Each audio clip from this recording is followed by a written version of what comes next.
नमस्कार, मैं हूं पवन त्यागी।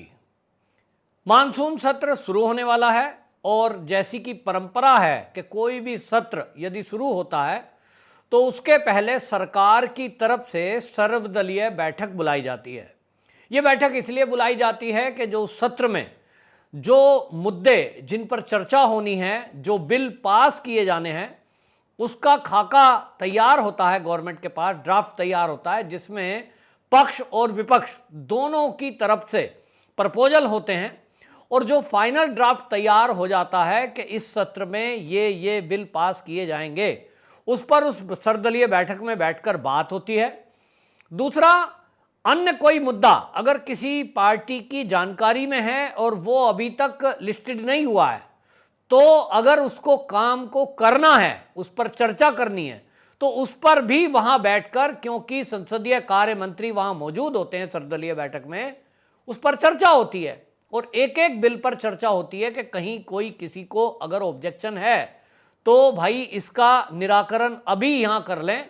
संसद के अंदर एक फ्रेंडली माहौल में, क्योंकि संसद का समय अमूल्य है, लिमिटेड समय के लिए सदन का सत्र होता है और साल में 3 सत्र होते हैं, तो इसमें अब मानसून सत्र होना है तो सबकी सहमति सब मुद्दों पर बने और वहां सदन के अंदर एक एक मिनट का सदुपयोग हो, इसके लिए सर्वदलीय बैठक बुलाई जाती है।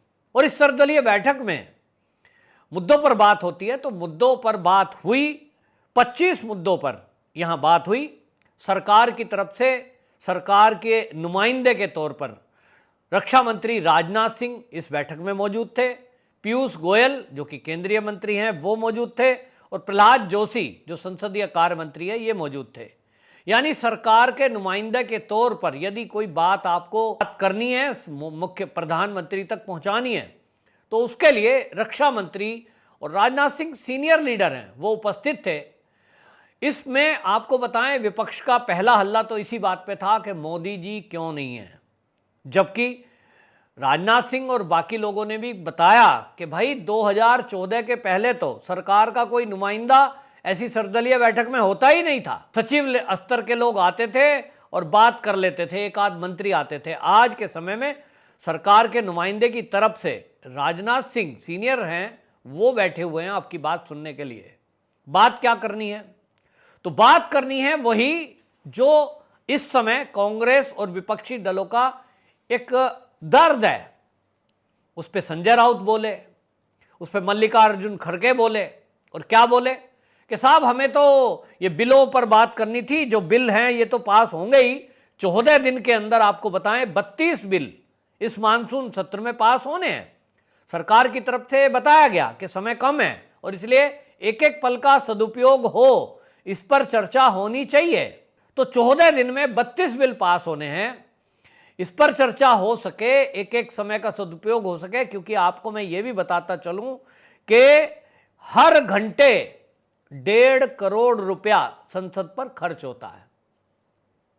अब जिस तरह से विपक्ष हल्ला करता है, जिस तरह से शोर शराबा करके गलियारे में खड़े हो जाते हैं और कभी कभी सदन की कार्रवाई को 2-2, 3-3 घंटे के लिए बीच में स्थगित किया जाता है, क्योंकि विपक्ष नहीं चाहता कि सार्थक बहस हो, बस शोर मचाना है उनका मकसद, ऐसा दिखाई देता है।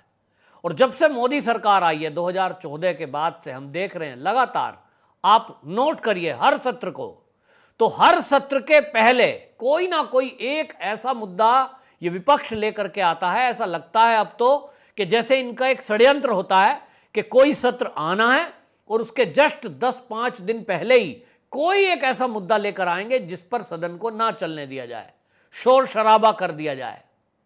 लगातार 2014 के बाद से आप नजर दौड़ाइए, जितने सत्र हुए हैं, कभी सीए के नाम पर, कभी कृषि बिल के नाम पर, कभी कोई और नाम रहेगा, कभी मॉब लिंचिंग रहेगी, कभी मुस्लिम डरे हुए हैं, कभी कोई एक घटना कहीं हो जाएगी, उस एक इंडिविजुअल घटना को लेकर पूरा बवाल मचा दिया जाएगा, कभी अखलाक हुआ, कभी जो है इसमें यूपी का मुद्दा रखा हाथरस का। मतलब हर सत्र के पहले एक पैकेज इनका तैयार है विपक्षियों का कि सदन ना चले और मोदी सरकार काम ना कर पाए, जो बिल इनको पास करने हैं वो ना कर पाए, अब 1.5 करोड़ रुपया तो खर्च होना ही है प्रति घंटा। ऐसा लगता है, ऐसी साजिश दिखाई देती है, ऐसा अभी भी लग रहा है, क्योंकि आपको याद करिए, आपको ध्यान में आएगा कि इस सत्र, मानसून सत्र के पहले एक योजना गवर्नमेंट लेकर के आई, अग्निपथ, और अग्निपथ योजना में अग्निवीर बनेंगे। वो योजना कितनी सफल है और कितनी पसंद है युवाओं को, इसका अंदाजा इसी से लगाइए कि उस योजना के तहत तीनों सेनाओं में जो भर्ती चल रही है, एक एक वैकेंसी के लिए लाख लाख फॉर्म इस तरह के लोगों के आ रहे हैं, कई लाखों की भीड़ उमड़ी है उसमें, और युवा मांग कर रहे हैं कि हमें तो बरगलाया गया, हमें झूठ बोला गया। और अब तो खुलासा हुआ है कि बिहार में जो बोगियां जलाई गई थी ट्रेन की और जो हिंसा हुई थी वहां पर, जिस तरह से तोड़फोड़ की गई, उसके पीछे पीएफआई था। अब तो खुलासा हो रहा है कि उन लोगों ने ये सब कराया। जो सेना की तैयारी कर रहे थे, उनका इस आंदोलन से कोई लेना देना नहीं था। देश के विपक्ष ने युवाओं को भड़काया, उनको पैसे दिए सड़कों पे उतरने के, आगाजनी करने के। ये खुलासा हो चुका है। लेकिन अब मल्लिकार्जुन खड़गे कहते हैं कि आप 32 बिलों पर चर्चा कर रहे हैं, लेकिन हमें तो चर्चा कुछ और भी करनी थी। तो प्रहलाद जोशी जी ने पूछा, क्या चर्चा करनी थी भाई, नोट कर लेते हैं हम, क्या विषय हैं ऐसे। संसदीय कार्य मंत्री हैं वो। मल्लिकार्जुन खड़गे कहते हैं, हमें तो बात करनी थी अग्निवीर योजना पर, हम पहले डिबेट करना चाहते हैं, बताएं हमें डिटेल में सरकार ये योजना लाए क्यों। अब ठीक है, इस पर सफाई सरकार कब से दे चुकी कि ये सरकार का प्रपोजल नहीं है, ये सेना का प्रपोजल था, और आज का नहीं है। ये 1989 का प्रपोजल पेंडिंग पड़ा था। कांग्रेस की सरकारों ने सेना की कोई बात सुनी ही नहीं जो हित में थी, और इसलिए ये बताया गया। और इसलिए ऐसा लगता है कि जैसे ये विपक्ष जो है, देश का खर्चा हो, काम ना चले, मुद्दा उठा रहे हैं कि हमें तो अग्निपथ पे बात करनी है, हमें तो सीबीआई के दुरुपयोग पे बात करनी है, हमें ईडी के दुरुपयोग पे बात करनी है। इसी में सुर मिलाया संजय राउत ने। और हम देख रहे हैं और समझ रहे हैं कि जिस तरह से महाराष्ट्र में ईडी ने कार्रवाई की है और वहां आतंकवादियों से संबंध रखने के जुर्म में अभी जांच एनआईए को सौंपी गई है, और वहां 2 मंत्री महाविकास अघाड़ी के जेल के अंदर बंद हैं। ईडी ने कार्रवाई की और ईडी ने वो साक्ष्य प्रस्तुत किए कोर्ट में, कोर्ट ने माना कि वो दोषी हैं, इसलिए जेल के अंदर बंद है। लेकिन संजय राउत हमेशा कहते रहे कि ईडी का दुरुपयोग हो रहा है, क्योंकि उनका एक मित्र है प्रवीण राउत, वो भी जेल में बंद है।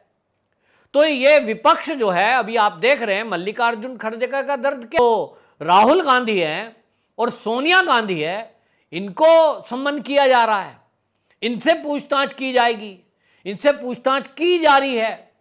तो इसका मतलब अब यह समझ में आया कि सरकार ने जो सर्वदलीय बैठक बुलाई कि भाई ये मानसून सत्र में 14 दिन में 32 बिलों पर चर्चा होनी है, आप इसमें चर्चा करिए। लेकिन जो देश का विपक्ष है वो ये मैसेज दे रहा है कि हमें इन बिलों से कोई लेना देना नहीं है, जो कि देश हित के मुद्दे हैं। इन देश हित के मुद्दों में आपको बता दूं कि इसमें जो है ये सारा कुछ बात होनी है। इन बिलों पर जो बात करनी है, सरकार चाहती है कि देश का विकास हो, क्योंकि कानून बनेंगे, देश का विकास होगा तो आगे बात चलेगी। और इसमें कई कानून तो ऐसे हैं जो कारों के लिए भी हित में है। कई पुराने ऐसे कानून हैं जिनको रद्द करने की बात इस मानसून सत्र में की जा रही है, जो अंग्रेजों के जमाने से चल रहे हैं, जिससे इस देश के विकास में बाधा है। लेकिन विपक्ष को लग रहा है कि वो केवल सरकार को ब्लैकमेल करना चाहती है। उसको लगता है कि ईडी सीबीआई की कार्रवाई जो हो रही है, जो एनआईए की कार्रवाई हो रही है, और जो देश में लगातार षड्यंत्रों के खुलासे हो रहे हैं, किसी को यहां इस्लामिक राष्ट्र बनाना है, किसी को यहां लव जिहाद चलाना है, किसी को यहां सर तन से कलम करना है, इस तरह की चीजें चल रही हैं। एनआईए लगातार छापेमारी कर रही है, खुलासे पे खुलासा हो रहा है कि कब से ये संगठन देश में चल रहे थे, कब से ये संगठन यहां साजिशें कर रहे थे। केरल में इनका मुख्यालय था और है सरेआम वहां परेड होती है पीएफआई की। तो इन मुद्दों पर सरकार जब लगातार सख्त कार्रवाई कर रही है तो विपक्ष को दिक्कत क्यों है? विपक्ष क्यों चाहता है कि ईडी पर बात हो, संजय राउत तो लगातार कहते हैं, वो विधायकों को ये कह रहे थे ईडी ईडी ईडी, उनके चिल्लाया विधानसभा में, महाराष्ट्र की विधानसभा में जब शपथ ली जा रही थी, जब बहुमत सिद्ध हो रहा था, तब भी ईडी चिल्ला रहे थे विपक्ष वाले। तो क्या ईडी देश की संस्था ये मोदी 2014 में लाए हैं?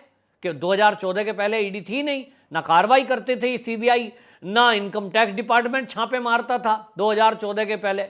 मोदी जी आए 2014 में और इन्होंने आते ही सबसे पहले 2-3 संगठनों की स्थापना की है, वो सीबीआई, इनकम टैक्स, ईडी।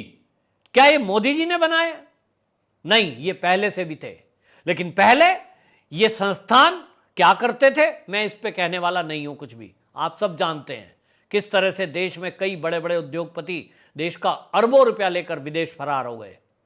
लेकिन आज अरबों रुपया जो फरार हुए हैं उनकी संपत्ति जब्त हो रही है। आज मोदी जी कार्रवाई कर रहे हैं तो अरबों रुपया दीवारों से खोद खोद के निकाला जा रहा है। आज नशे के कारोबारियों पर कार्रवाई होती है। मुद्रा पोर्ट पर आज तीसरी चौथी बार हजारों करोड़ रुपए की ड्रग पकड़ी गई है। ये किस पर प्रहार है? ये देश के दुश्मनों पे प्रहार है, ये अपराधियों पे प्रहार है। ये सरकार लगातार कर रही है। तो संजय राउत जी से मैं पूछना चाहता हूं कि अगर इफ लगा रहा हूं मैं, क्योंकि कोर्ट में केस चल रहा है, अगर अनिल देशमुख और नवाब मलिक इन्होंने कोई अपराध किया है और कोर्ट ने उसको माना है कि जो ईडी ने साक्ष्य प्रस्तुत किए उसमें इतना दम है कि इनकी जमानत ना हो, तो क्या वो ये चाहते हैं कि अगर ये अपराधी हैं तो भी इनके खिलाफ कोई कार्रवाई मोदी सरकार ना करे? अगर वो ऐसा चाहते हैं तो खुलकर बताएं। लेकिन संजय राउत हैं कि वो हमेशा ऐसा कुछ करेंगे जिससे शिवसेना का नुकसान हो। तो इस सर्वदलीय बैठक में भी उन्होंने ईडी का नाम लेकर के संस्था की बात करने की बात करी कि ईडी और सीबीआई पे हमें बात करनी है। इससे एक बात और स्पष्ट हो गई है कि ये मानसून सत्र, ये भी विपक्ष ने तय कर लिया है कि इसको चलने नहीं देना है। इसमें जो मुद्दे हैं वो तय होने नहीं देने। तो 32 बिल तो क्या, मैं समझता हूं अगर 10-15 बिल भी ये पास कर पाए मोदी सरकार तो बहुत बड़ी बात होगी, क्योंकि विपक्ष ने अपना इरादा बता दिया है कि वो मानसून सत्र को किसी भी कीमत पर चलने नहीं देगा। क्योंकि बिलबिलाहट तो इस विपक्षियों में इसलिए है कि ईडी, सीबीआई और इनकम टैक्स लगातार भ्रष्टाचारियों पर शिकंजे कस रहा है, फिर चाहे वो राहुल गांधी हो, फिर चाहे सोनिया गांधी। तो सारे एकजुट हैं और ये एकजुट होकर इस तरह से सरकार को ब्लैकमेल करने की कोशिश कर रहे हैं। लेकिन सरकार के सूत्रों की माने तो उन्होंने भी तय कर लिया है कि विपक्ष कितना ही एकजुट क्यों न हो जाए, वो झुकने वाले नहीं हैं। छापे इसी तरह पड़ेंगे, संस्थाएं अपने काम स्वतंत्रता से करेंगी और सरकार जो मानसून सत्र है या आगे आने वाले जो सदन के सत्र हैं उसमें अपने बिल भी पास कराकर ले जाएगी। वंदे मातरम।